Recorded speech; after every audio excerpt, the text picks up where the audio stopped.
सोड मला ललिता, ललिता आता इथे बोला जे काय बोलायचंय बोला. वा घरात आल्यावर तुझा खरा रंग दिसणारे ठाऊक होतं मला. अगं बायो, पण तुझा हा शूर शिपाई नवरा त्याची काय अवस्था झाली बघ. नाही हे हे घशाला कोरड पडली आहे. ते मला कसंच होतं. मी जरा आत जाऊन पडतो. हो हो जे पडा तुम्ही आतमध्ये. कसं असतं ना, ज्या घरातल्या बायका अशा घरावर अशा स्वार असतात ना, त्या घराच्या नवऱ्याची अवस्था अशीच होते. तुम्ही काय आता बघत उभे राहिलाय. जा आत. जा आणि दार लावून घ्या. हो हो हो. कडी लावा आतनं. आता बोलाच तुम्ही बच्ची. वा आत्ता दाखवला तुझा खरा तोरा.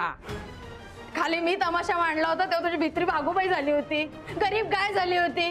बच्ची मावशी वरिया, बच्ची मावशी वरिया असं चाललेलं तुझं. आता दाखवू का त्या लोकांना तुझा हा टेंभा. हे खाली मी जिच्या अब्रूचा पंचनामा मांडत होते ना, ती ललिता तूच आहे हे सांगायला मला 4 क्षणही लागले नसते, पण मी नाही सांगितलं. कारण तेवढी माणुसकी आहे ग माझ्यामध्ये. तुझ्याच लोकांसमोर तुला बेअब्रू करण्यात मला काहीच रस नाही, म्हणून तुझं नाव नाही सांगितलं. बच्ची मावशी केवढी मेहरबानी केली तो तुम्ही माझ्यावर. हो मेहरबानीच केली ग मी तुझ्यावर. तुझ्यासारख्या हलकट आणि नीच बाईचं तोंड काळं करून गाडवावर भिंड जरी काढली असती ना तरी मला पाप लागलं नसतं. फार बोलताय तुम्ही, फारच बोलताय. याच घरातनं तुम्हाला मी बाहेर काढलं होतं, विसरला तेवढ्यात? मी काहीच नाही विसरले. मी विसरत नाही म्हणून तर त्रास होतो ना तुला. आणि बयो आता मी तुझ्या घरात माझ्या पावलांनी नाही आले, तूच घेऊन आलीस मला. मी खाली तुझ्या आबरूचे धिंडवडे काढत होते तेव्हा तू भ्यायलीस, तू घेऊन आलीस मला वर. मी त्याचसाठी तमाशा केला होता, तुला खाली आणण्यासाठी. पण मी तुमच्या पायरीला कधीच उतरणार नाही बच्ची मावशी, कारण खानदानी आहे मी. वा वा दिसलं ना तुझं खानदानी पण दिसलं.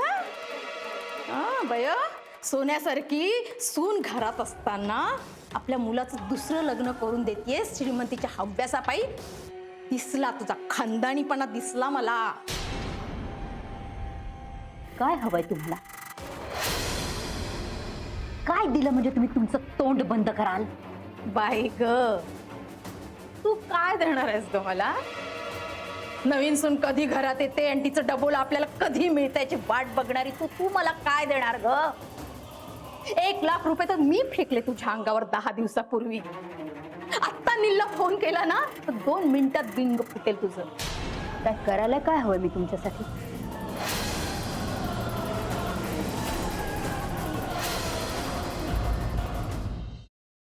Paneer mushroom stick with barbecue sauce करण्यासाठी लागणारे साहित्य: किसलेलं गाजर, उकडलेला बटाटा, पनीर, तांदूळाचं पीठ, रवा, मटार, मशरूम, कोबी, मीठ, मिरची, कोथिंबीर आणि बार्बेक्यू सॉस. कृती: प्रथम एका बाउलमध्ये किसलेलं गाजर, उकडलेला बटाटा, कुस्करलेलं पनीर, मटार, मशरूम, हिरवी मिरची, कोथिंबीर, कोबी, मीठ आणि तांदूळाचं पीठ घालून सर्व एकजीव करून घ्यावं. तयार मिश्रणाच्या स्टिक बनवून रव्यामध्ये घोळवून गरम तेलात तळून घ्याव्यात आणि सर्व्ह कराव्यात.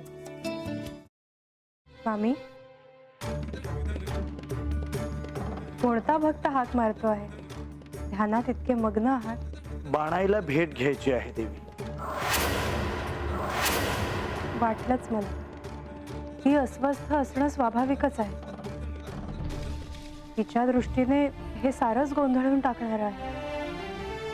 अशा वेळी तिला तुम्हाला किंवा मला भेटावं असं वाटणं हे स्वाभाविक आहे. नमस्ते अंकल जी, वो हमें आपसे. कशा करता आलास तू इथे? विकीची चाळी करायला? काय समजतो काय स्वतःला तू? अरे आजारपणात माझा जीव वाचला म्हणून घरातल्या पोरी बाळींवर. अरे कुठून कुठून येता तुम्ही? नाही ते उद्योग धंदे करता इथं. खपवून घेणार नाही मी सांगतो तुला. मी फार वाईट माणूस आहे, लक्षात ठेव. पोलिसात देणार होतो तुला. केवळ विकी आडवा आला म्हणून लक्षात ठेवलं ते इथून दिंड काढणार होतो तुझी मी. मामा, आता आपण काहीच करू शकत नाही.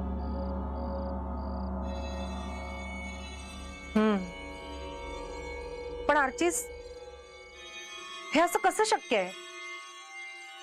आपण तर सगळे आवाज रेकॉर्ड केले होते ना, राईट? हो. मग हे असे कोणते आवाज रेकॉर्ड झाले जे आपल्याला ऐकूच आले नाहीत? I mean, how can it be possible?